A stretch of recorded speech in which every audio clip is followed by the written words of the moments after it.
most dangerous mistake I see people make when turning their skill into a business. You need focal clarity, the ability to see exactly what matters and ignore what doesn't. And if you're watching this video right now, you're probably in one or two situations. You're someone with a skill, maybe you've been offering a service or running a small business, and you're now thinking about digitizing that skill. You want to build a product, something scalable, but you're unsure where to start and whether it's even possible. Or maybe you have a product, maybe an app, maybe a course, maybe a digital service, but something's off, it's not clicking. You're not seeing traction, you feel stuck. And in either case, you're standing at a fork in the road. So now you're down one path, you keep building, you keep grinding, but you slowly burn out, you create a business that depends entirely on you, and if you don't show up, it doesn't work. One that drains your energy, and to be honest, you can't even grow inside it. Now, down the other path, you pause, you think, you ask the right question before going all in, and you build something that works with you, not against you. And this video is about how to choose the second path. We're going to talk about feasibility. Not the boring technical kind, but the real kind, the kind that determines whether your business can actually survive and whether you'll survive building it. And I spent nearly 20 years helping businesses from scrappy startup to global company make their product works. And here is what I've learned. The ones that succeed, they don't just build fast, they build with their customer. They test, they adapt, they look at their own life, resources, and reality and build something they can actually sustain. And the ones that fail, often it's not about the idea, it's about timing. It's about building the wrong thing or building the right thing but the wrong way. And that's where feasibility comes in. You've probably heard this 1,000 times. Just validate the idea, find out what people want, test for desirability first, find your niche, find your avatar, find your value prop. And sure, like desirability is important, but most of the people I work with, they already know what people want. They're already selling. They're coaches, artists, service provider, business already in place, people with experience, clients, and they have real offers. They even have products. They've already sold something. Their problem isn't desirability, it's feasibility. Let's just go outside for the next part.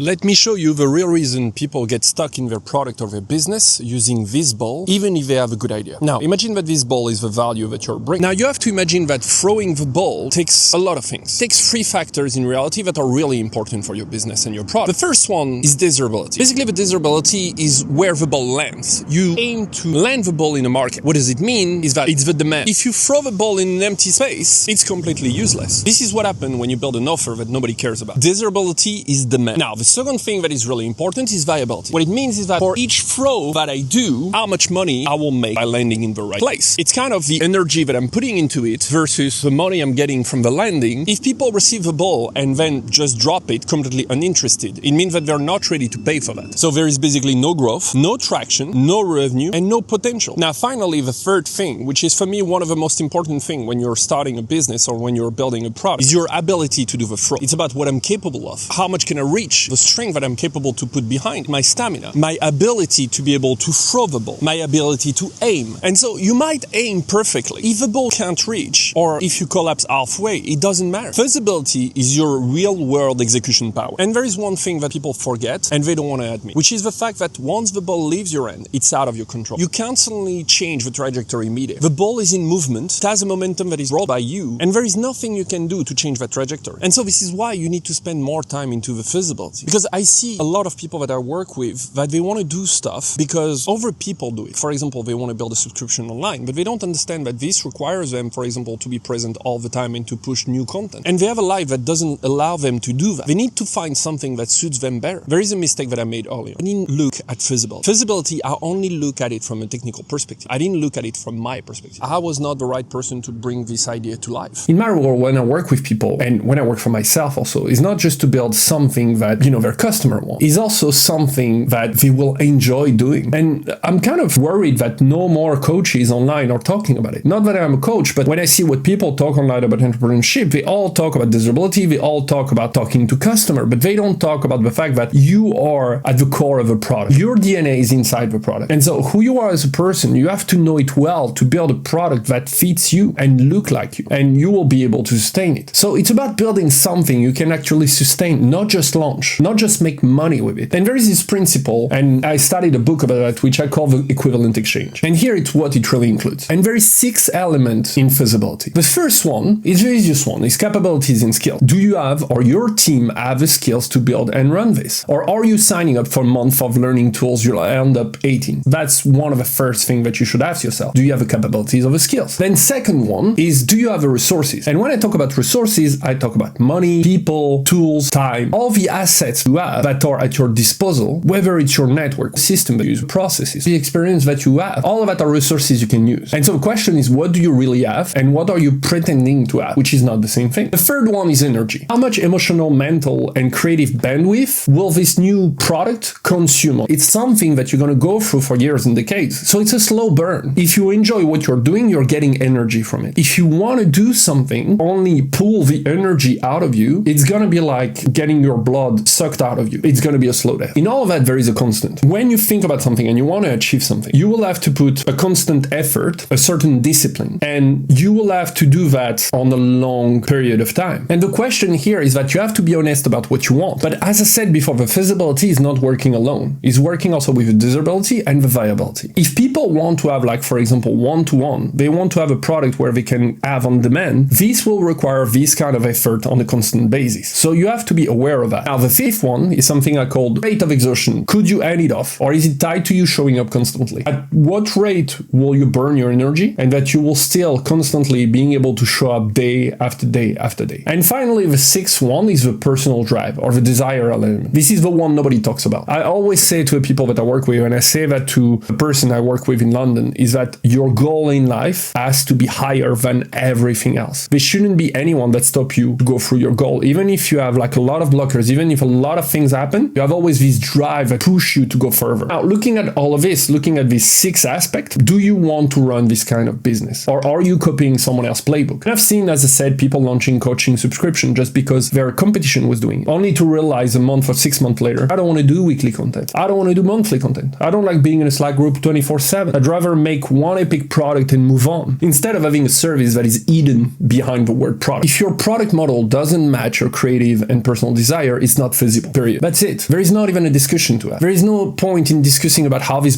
business model could work. There is no discussion about, what we could do about this product. It's just not possible. So before you pour money into a dev team, before you build a funnel, before you're going to spend maybe $200,000, $300,000 on that, before you create even 15 lead magnets, before you create a landing page, even if it's easy, before you even create reels, ask yourself this question. Do I have the skills? Do I have the resources? Do I have the energy? Can I sustain this without being bored by it? Do I even want this? Will I be ready to think about it every night? Will I be ready to have only this kind of discussion about what I'm building? Because the truth is, a product that doesn't work for you will not work. And people will feel it. They will see the mismatch, when you're trying to sell to them. In reality, you don't need a product. You need a product that works for your customer and works for your business. There is a reason that most of a startup fails. In reality, 90% fails on the first year. And only, I think, 50% of them reach 5 years. And it's not always because the idea was bad. It's because they spend all their time building something no one needed or something they couldn't deliver sustainably. As I said, in my example, I wanted to be building this tool in social media because I saw the opportunity about social media 15 years ago. But in reality, I was not interested about it. It's not something that was moving me. It's not something that I wanted to write about every day. It's not something that,